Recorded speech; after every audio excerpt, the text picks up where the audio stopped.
भाभी, तुम्ही गलत करताय ना. मी खरंच सांगतो, यात माझी काही चुकी नव्हती. उमरेला ठेच लागून पडलो आणि तितक्यात तुम्ही समोर आलात. तुमचा आधार घ्यायला गेलो, वापस दोघं एकमेकांच्या अंगावर पडलो. मी तुमचा आदर करतो ना भाभी. मी खरंच सांगतो, यात माझी काही चुकी नव्हती. मला माफ करा. पण यातलं भैयाला काही सांगू नका. काय? चुकीला तुम्ही द्याल ती शिक्षा मान्य करावी लागेल. काय शिक्षा?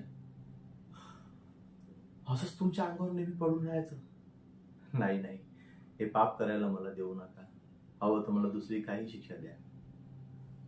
काय? मी माझ्या भैयाला मारून टाकू?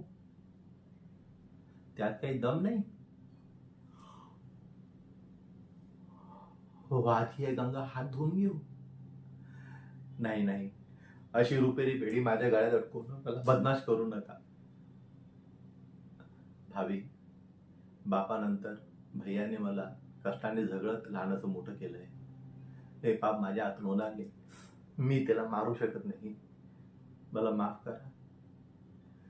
हे देवा परमेश्वरा, हे नियतीने काय करून घेतले? हा तर माझ्यावर झालेला बलात्कारच. भैया, मला माफ कर. मी असा जगू शकत नव्हतो. जातो मी.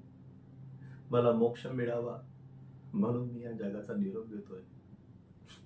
जमलं. मला माफ कर. मला माफ कर.